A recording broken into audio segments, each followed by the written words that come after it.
recording. So anyway, y'all, so this is a new video of a new starting of reading. I wasn't really gonna read, but I told myself, you read, you're one step closer to finishing this book. You can go on to another book and be of more value to your YouTube channel for later on in the future when these books, maybe there's no more books like this and it's just all on the internet. And my reading,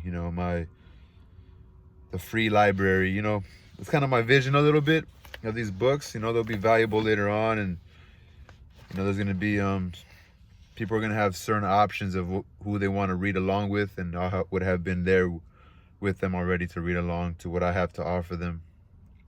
Maybe my channel grows, who knows. So it was just like, might as well read for about 20 minutes and get like ahead. Tomorrow I'm gonna finish reading for sure. I have like about 80 pages left, so if I read for 20 minutes right now, I can knock out about 10 pages, might as well, and have moved forward a little bit. A lot of times when you don't want to go, or you feel like quitting, or you compare yourself to someone else so you want to quit, but no, I'm gonna go tomorrow, and maybe tomorrow I could step up my game. As long as you stay in it, maybe you get like a revitalization. A lot of people don't have their shine, their time, or like, but they never quit, and it'll happen within time, and you got to be ready and capitalize off your moment. So chapter 91.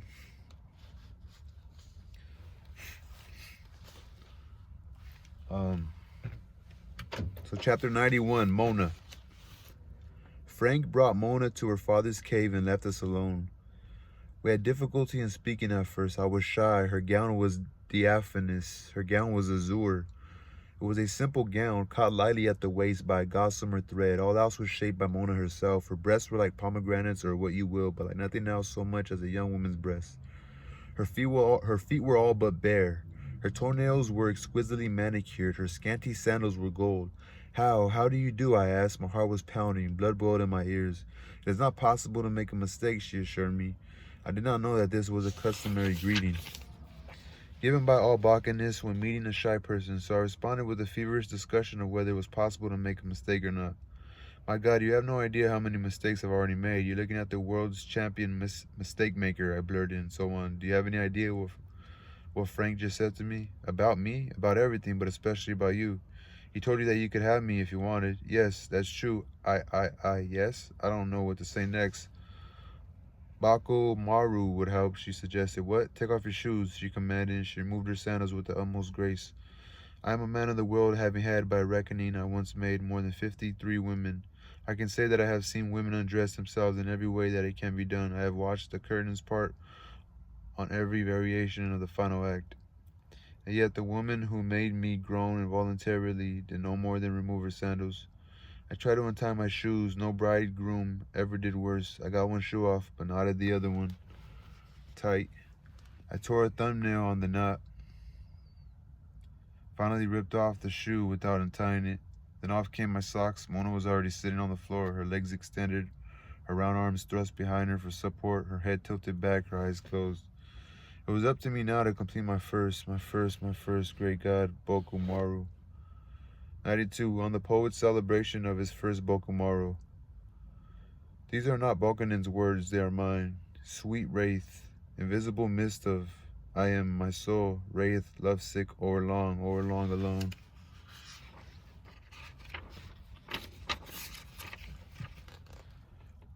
Wouldst another sweet soul meet? Long have I advised thee ill as to where two souls might tryst. My souls, my soul, go there, sweet soul, be kissed. 93. How I almost lost my Mona. Do you find it easier to talk to me now? Mona inquired. As though I'd known you for 1,000 years, I confess. I felt like crying. I love you, Mona. I love you, she said it simply. What a fool Frank was. Oh, to give you up. He did not love me. He was going to marry me only because Papa wanted him to. He loves another. Who? A woman he knew in Ilium. The lucky woman had to be the wife of the owner of Jack's hobby shop. He told you? Tonight, when he freed me to marry you. Mona? Yes. Is there anyone else in your life? She was puzzled. Many, she said at last. That you love? I love everyone. As much as me? Yes, she seemed to have no idea that this might bother me. I got off the floor, sat in the chair, and started putting my shoes and socks back on. I suppose you perform, you do what we just did with other people? Bokumaro? Bokumaro. Of course, I don't want you to do it with anybody but me from now on, I declared. Tears filled her eyes. She adored her promiscuity. Was angered that I should try to make her feel shame. I make people happy. Love is good, not bad. As your husband, I want all your love for myself. She stared at me with widening eyes. A sin what? What was that? A sin what? She cried. A man who wants all of somebody's love, that's very bad. In the case of marriage, I think it's a very good thing. It's the only thing. She was still on the floor, and I now, with my shoes and socks back on, was standing. I felt very tall, though not very tall. I felt very tall, though not very tall. And I felt very strong, though I am not very strong. And I was a respectful stranger to my own voice. My voice had a metallic authority that was new. As I went on talking in ball-peen tones, it dawned on me what was happening already. I was already starting to rule. I told Mona that I had seen her performing a sort of vertical bokomaro with the pilot on the reviewing stand shortly after my arrival. You already have nothing more to do with him, I told her. What is his name? I don't even know, she whispered. She was looking down. And what about young Philip Castle? You mean Bokumaro? I mean anything and everything. As I understand it, you two grew up together. Yes, Bokunin tutored you both. Yes, the recollection made her radiant again. I suppose there was plenty of Bokumaro in those days. Oh yeah, she said happily. You aren't to see him anymore either, is that clear? No? No? I will not marry a sin what, she stood. Goodbye. Goodbye, I was crushed. Bokunin tells us it is very wrong not to love everyone exactly the same. What does your religion say? I don't have one. I do. I had stopped ruling. I see you do, I said. Goodbye, man with no religion. She went to the stone staircase. Mona, she stopped. Yes. Could I have your religion if I wanted it? Of course, I want it. Good, I love you. And I love you, I sighed. Damn, could you guys do that type of shit? But that Bokumaro seems like it's just a feat, but I think it's just to keep this book PG, maybe, I don't know. 94, the highest mountain.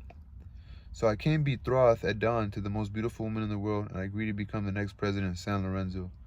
Papa wasn't dead yet, and was Frank's feeling that I should get Papa's blessing if possible. So as Boris Sissi, the sun, came up, Frank and I drove to Papa's castle.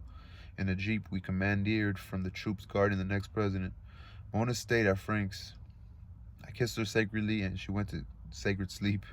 Over the mountains, Frank and I went through groves of wild coffee trees with the flamboyant sunrise on our right. It was in the sunrise that the cetacean majesty of the highest mountain on the island of Mount McKay made itself known to me. It was a fearful hump, a blue whale with one queer stone plug on its back for a peak.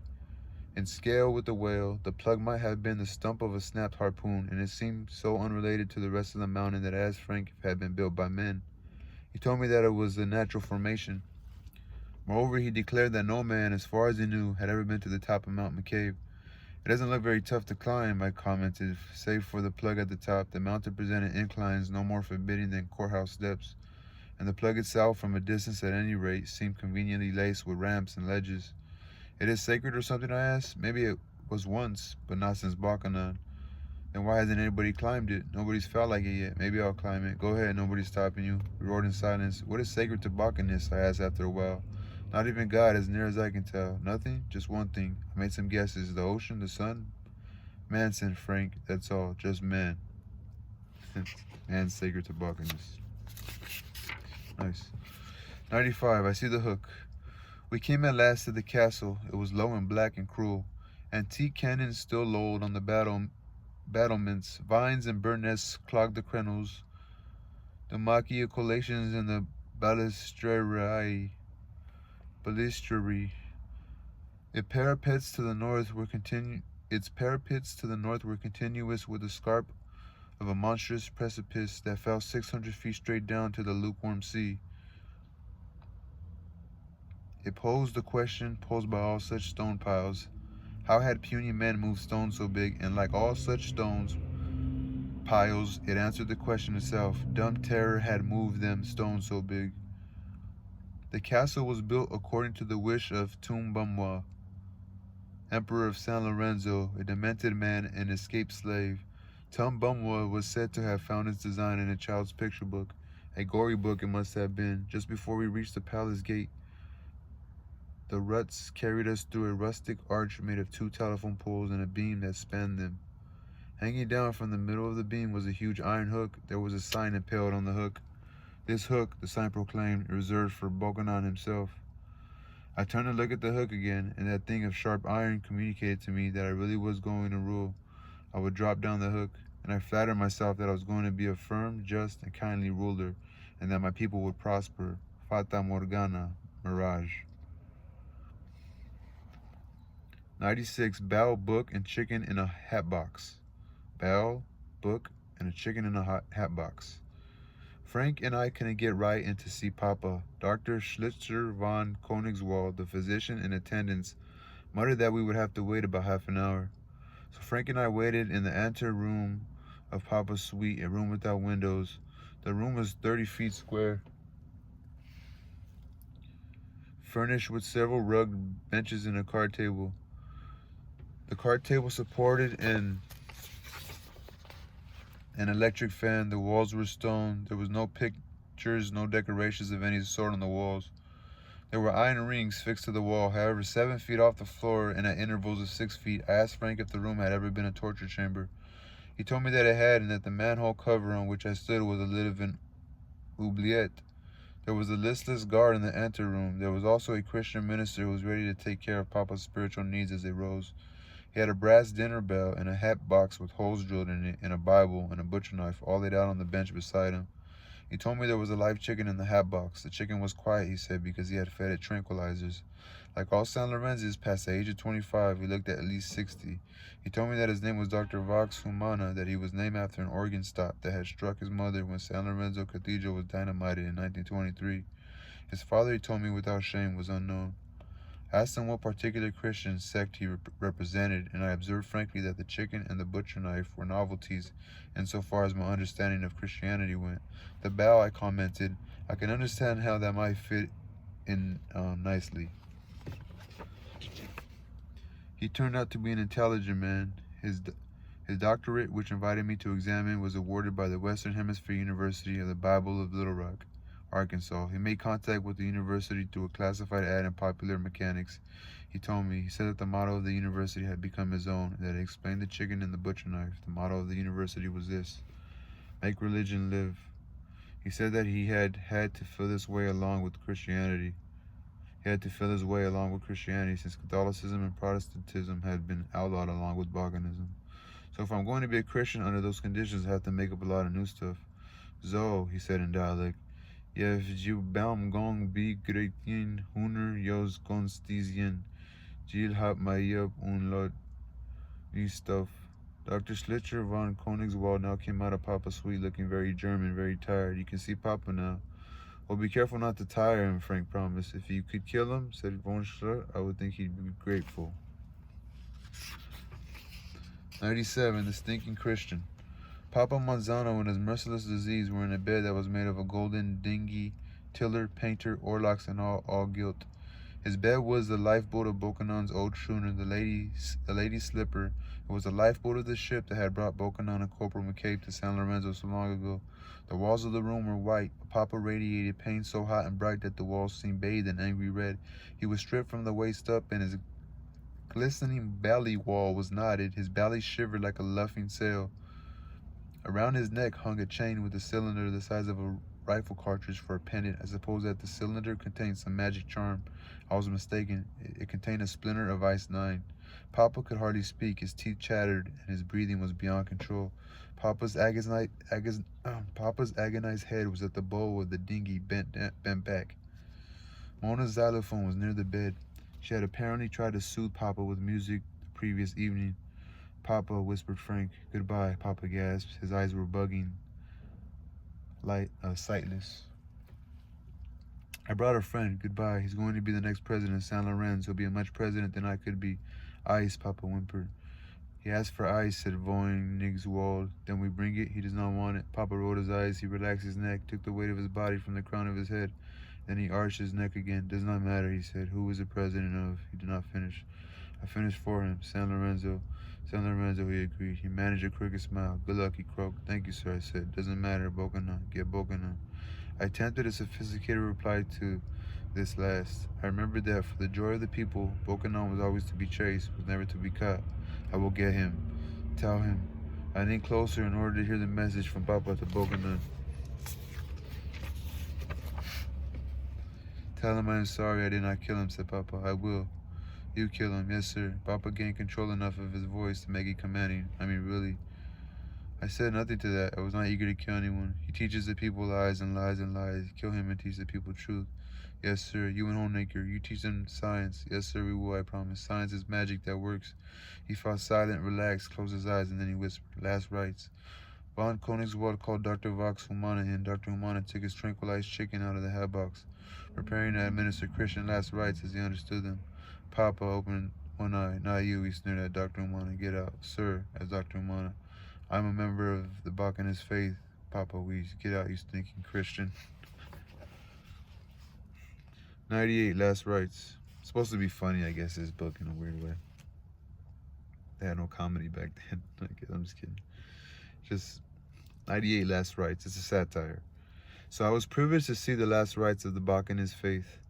We made an effort to find someone among the soldiers in the household staff who would admit that he knew the rights that would give them to Papa. We got no volunteers. That was hardly surprising with a hook and an oblate so near. So Dr. von Koenigswald said that he would have a go at the job. He had never administered the rites before, but he had seen Julian Castle do it 100 times. Are you a Bacchus? I asked him. I agree with one Bacchus idea. I agree that all religions, including Bacchanism, are nothing but lies.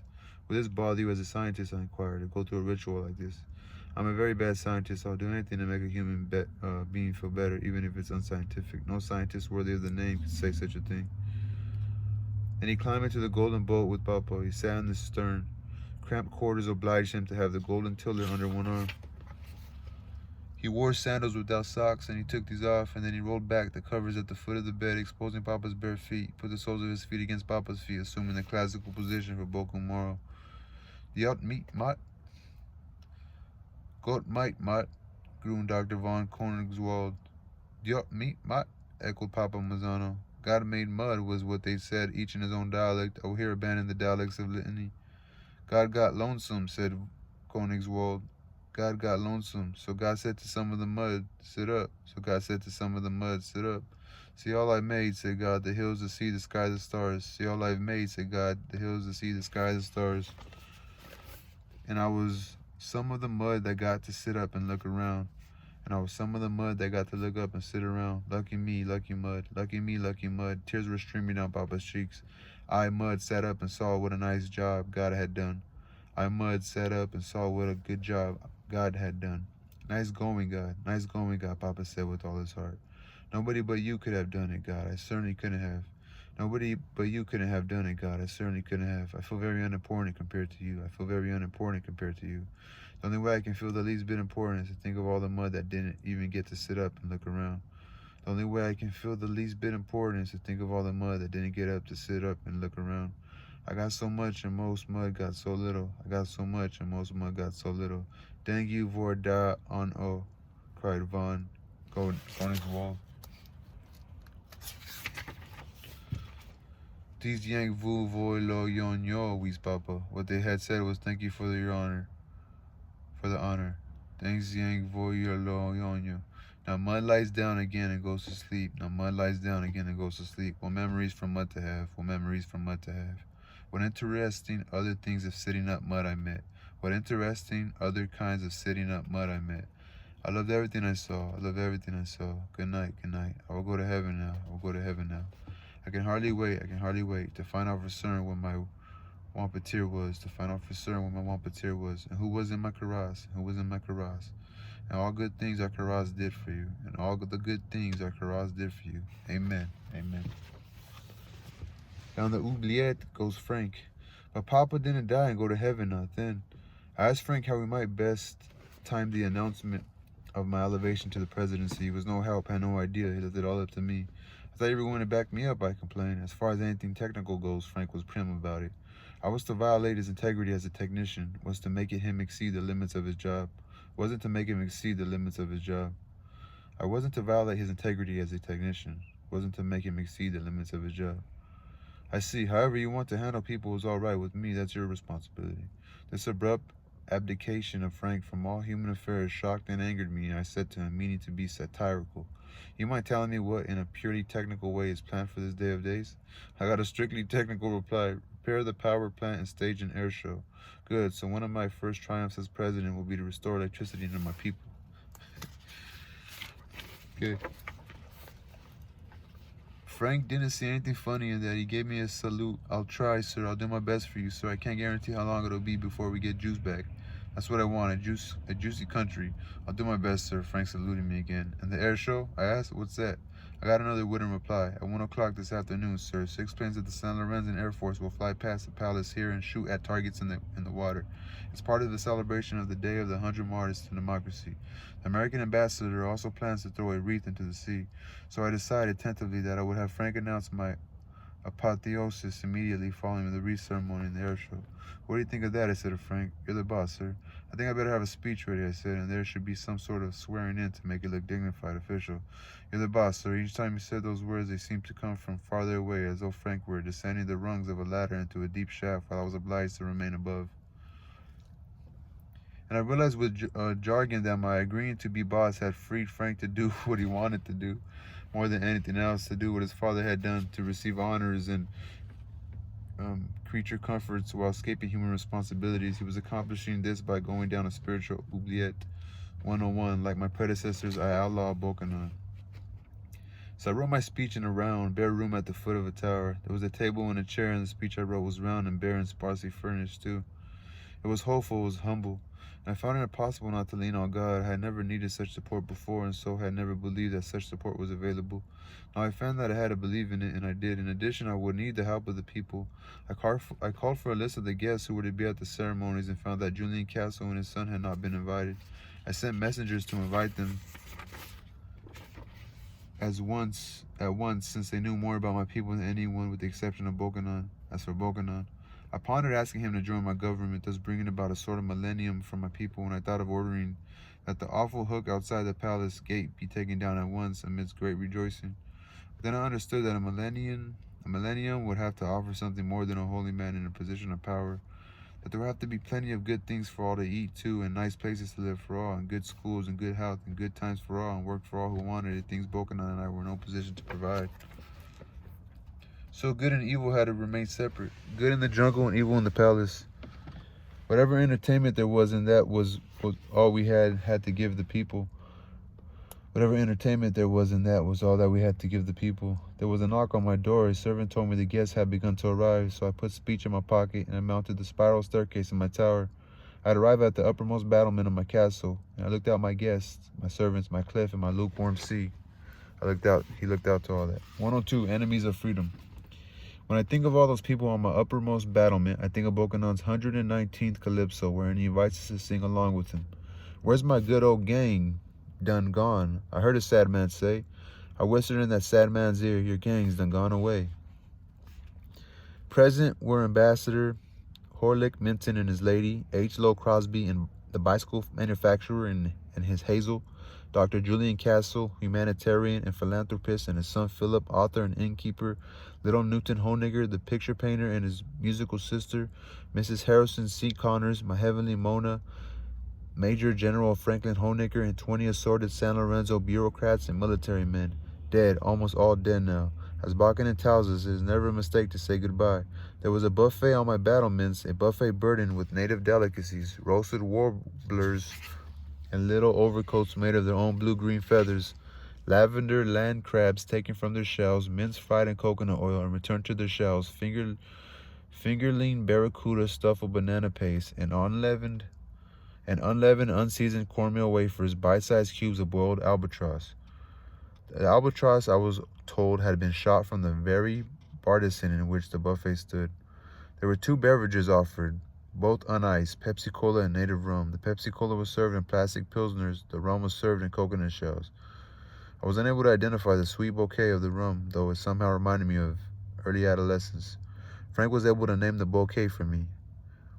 Acetone, using model airplane cement. I did not drink the rum. Ambassador Minton did a lot of ambassadorial, gourmand saluting with his coconut, pretending to love all men and all the beverages that sustained them.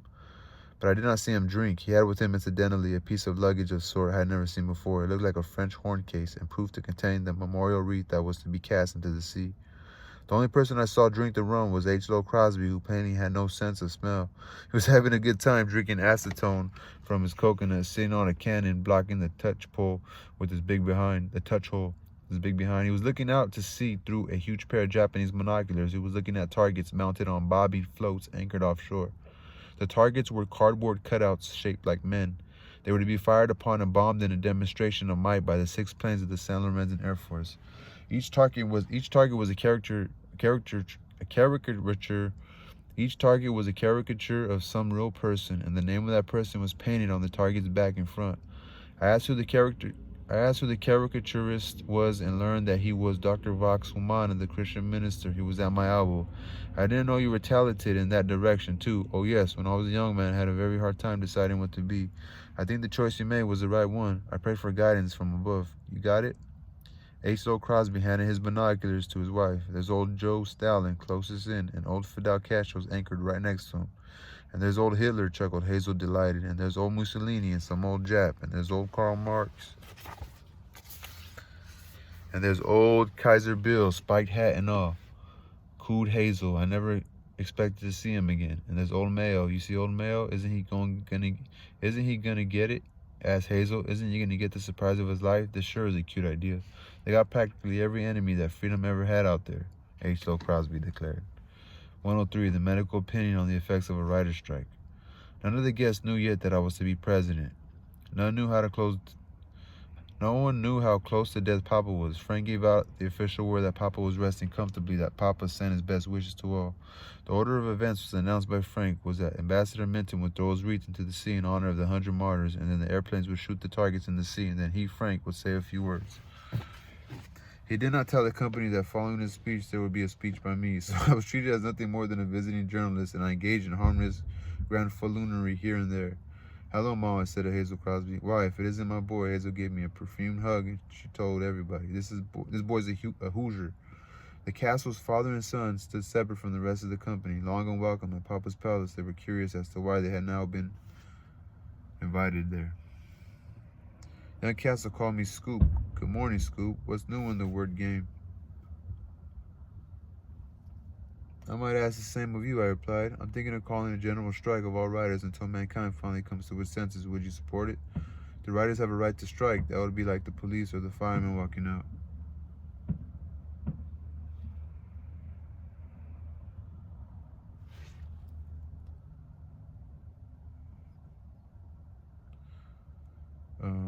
Or the college professors, I agreed. I shook my head. No, I don't think my conscience would let me support a strike like that. When a man becomes a writer, I think he takes on a sacred obligation to produce beauty and enlightenment and comfort at top speed. I just can't help thinking with a real shaking it up.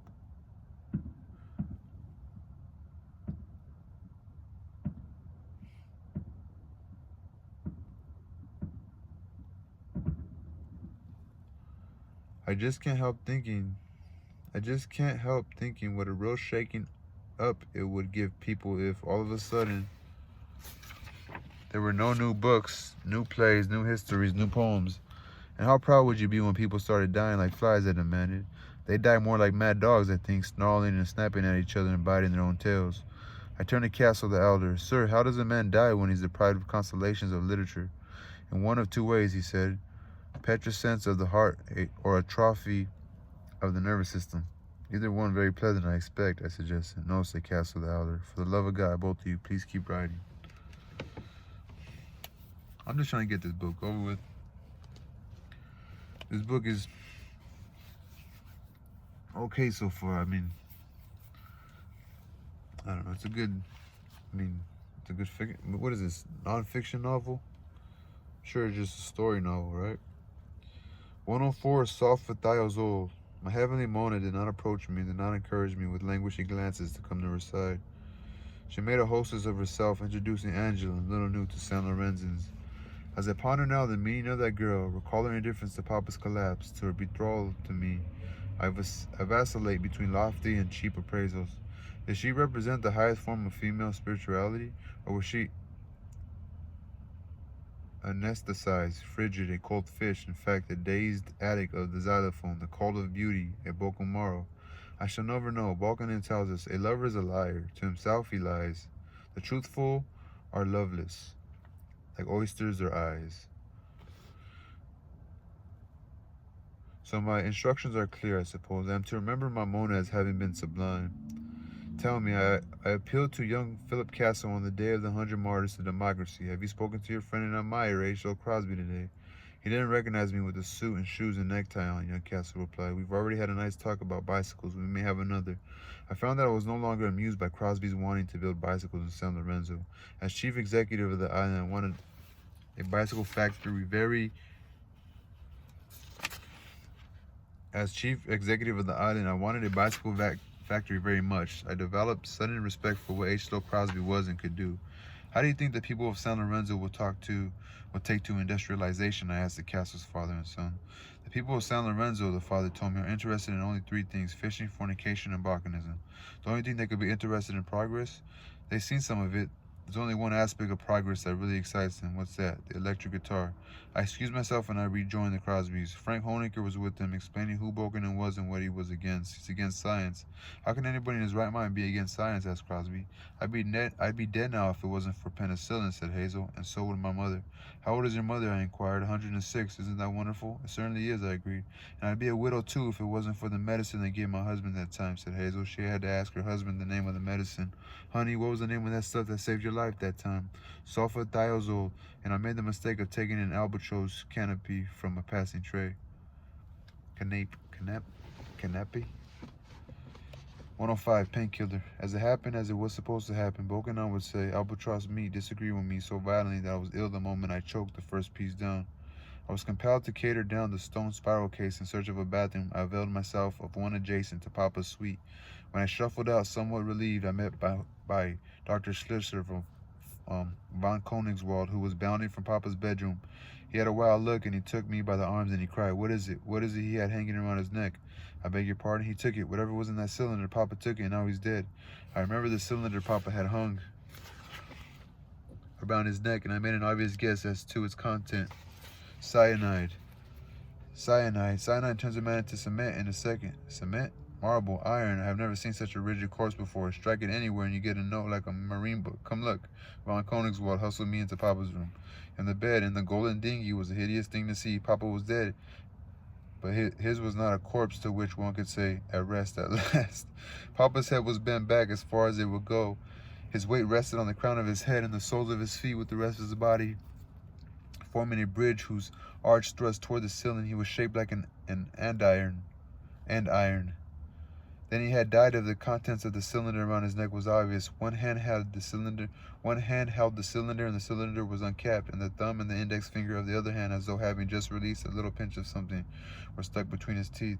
Dr. von Koenigswald slipped the thole pin of an oarlock from its socket in the gunwale of the gilded dinghy. He tapped Papa on his belly with the steel oarlock, and Papa really did make a sound like a marimba. And Papa's lips and nostrils and eyeballs were glazed with a blue-white frost. Such a syndrome is no novelty now, God knows, but it certainly was then. Papa Manzano was the first man in history to die of ice 9. I record that fact for whatever it may be worth. Write it all down, Bokenon tells us. He is really telling us, of course, how futile it is to write or read histories. Without accurate records of the past, how can men and women be expected to avoid making serious mistakes in the future? He asked ironically. So again, Papa Manzano was the first man in history to die of ice 9.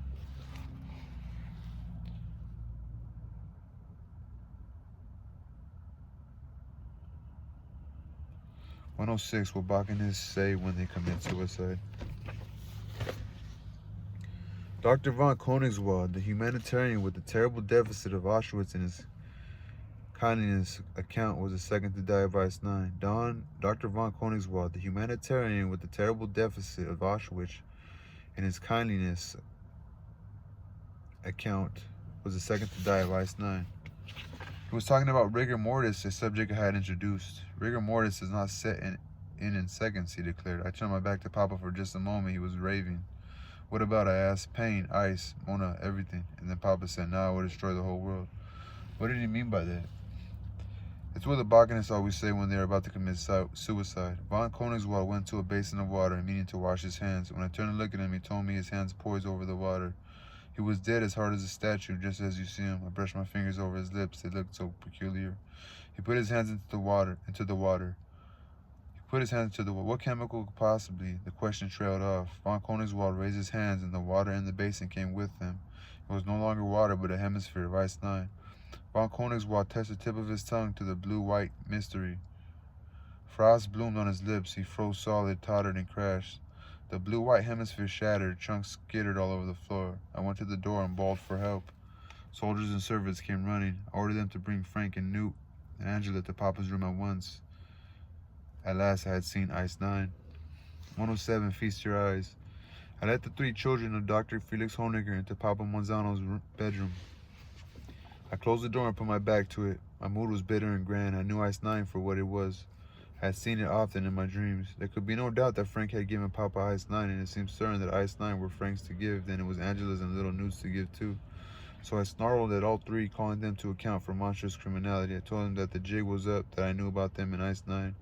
I tried to alarm them about Ice 9's being a means to ending life on Earth. I was so impressive that they never thought to ask how I knew about Ice 9. Feast your eyes, I said. Well, Balkan tells us God never wrote a good play in his life. The scene in Papa's room did not lack for spectacular issues and props, and my opening speech was the right one. But the first reply from a Honegger destroyed all magnificence. Little Newt threw up. 108, Frank tells us what to do. And then we all wanted to throw up. Newt certainly did what was called for.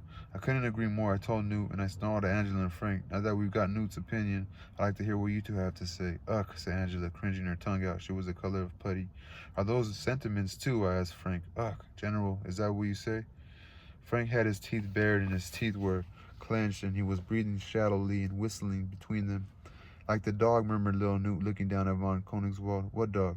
Newt whispered his answer, and there was scarcely any wind behind the whisper, but such were the acoustics of the stone-walled room that we all heard the whisper as clearly as we would have heard the chiming of a crystal ball. Christmas Eve, when Father died. Newt was talking to himself, and when I asked him to tell me about the dog on the night his father died, he looked up at me as though I had intruded on his dream. He found me irrelevant. His brother and sister, however, belonged in the dream, and he talked to his brother in that nightmare and told Frank, you gave it to him. That's how you got this fancy job, isn't it? Newt asked Frank wonderingly. What did you tell him, that you had something better than the hydrogen bomb? Frank didn't acknowledge the question. He was looking around the room intently, taking it all in. He unclenched his teeth and he made them click rapidly, blinking his eyes with every click. His color was coming back. This is what he said. Listen, we got to clean up this mess.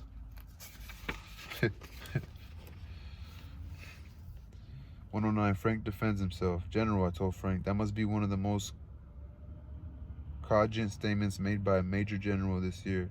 As my technical advisor, how do you recommend that we, as you put it so well, clean up this mess? Frank gave me a straight answer. He snapped his fingers. I could see him disassociating himself from the causes of the mess, identifying himself with growing pride and energy. With the purifiers, the world savers, the cleaners up. Brooms, dustpans, blowtorch, hot plate, buckets, he commanded, snapping his fingers. You propose applying a blowtorch to the bodies, I asked. Frank was so charged with technical thinking now that he was practically tap dancing to the music of his fingers. We'll sweep up the big pieces on the floor and melt them in the bucket on the hot plate. Then we'll go over every square inch of the floor with a blowtorch in case there are any microscopic crystals. What we'll do with the bodies in the bed, he had to think some more. A funeral pyre, he cried, really pleased with himself. I'll have a great big funeral pyre built out by the hook, and we'll have the bodies in the bed carried out and thrown. He started to leave to order the pyre built and get things we needed in order to clean up the room. Angela stopped him. How could you? She wanted to know. Frank gave her a glassy smile. Everything's going to be all right. How could you give it to a man like Papa Monzano? Angela asked him.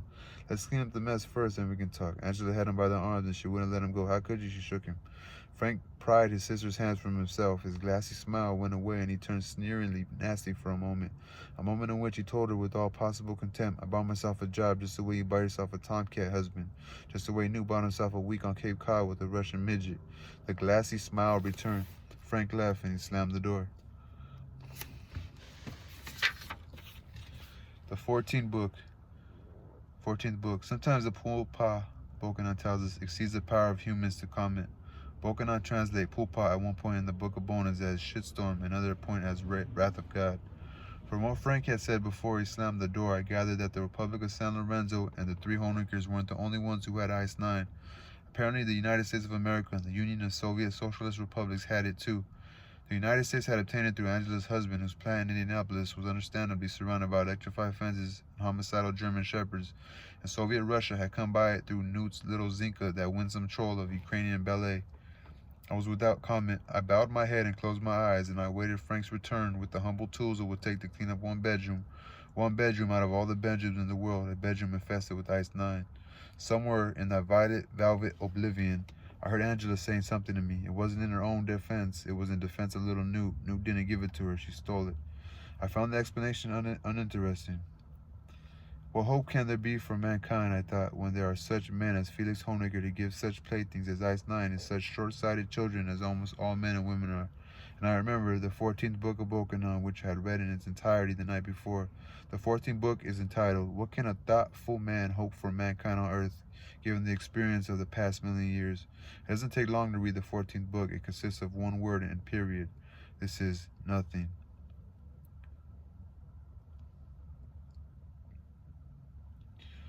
One 111 timeout. Frank came back with brooms and dustpans, a blowtorch, and a kerosene hot plate, and a good old bucket and rubber gloves. We put on the gloves in order not to contaminate our hands with Ice 9. Frank set the hot plate on the heavenly Mona xylophone and put the honest old bucket on top of that. And we picked up the bigger chunks of Ice 9 from the floor and we dropped them into that humble bucket, and they melted. It became good old sweet old honest old water. Angela and I swept the floor, and little old Newt looked under furniture for bits of Ice 9 we might have missed, and Frank followed our sweeping with the purifying flame of the torch. The brainless serenity of charwomen and janitors working late at night came over us. In a messy world, we were at least making our little corner clean. I heard myself asking Newt and Angela and Frank in conversational tones to tell me about the Christmas Eve on which the old man died, to tell me about the dog. And childishly sure that they were making everything all right by cleaning up, the Honeggers told me the tale. The tale went like this. On the fateful Christmas Eve, Angela went into the village for Christmas tree lights, and Newt and Frank went for a walk on the lonely winter beach, where they met a black Labrador retriever. The dog was friendly, as all Labrador retrievers are, and he followed Frank and little Newt home.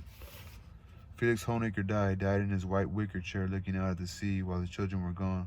All day the old man had been teasing his children with hints about Ice 9, showing it to them in a little bottle on whose label he had drawn it, a skull and crossbones, and on whose label he had written, Danger, Ice 9, keeping away from moisture. All day long the old man had been nagging his children with words like these, merry in tone. Come on now, stretch your minds a little. I told you that its melting point is 114.4 degrees Fahrenheit. I told you that it's composed of nothing but hydrogen and oxygen.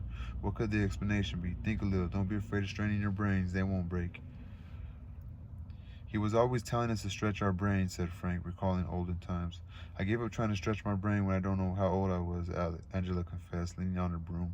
I couldn't even listen to him when he talked about science. I just nodded and pretend I was trying to stretch my brain, but that poor brain, as far as science went, didn't have any more stretch than an old garter belt.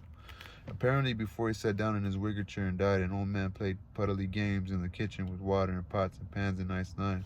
He must have been converting water to Ice 9 and back to water again, for every pot and pan was out on the kitchen countertops, and meat thermometer was out too, so the old man must have been taking the temperature of things. The old man meant to take only a brief time out in his chair, for he left quite a mess in the kitchen. Part of the disorder was a saucepan filled with solid Ice 9. He no doubt meant to melt it up to reduce the world's supply of the blue white stuff to a splinter in a bottle again after a brief time moment.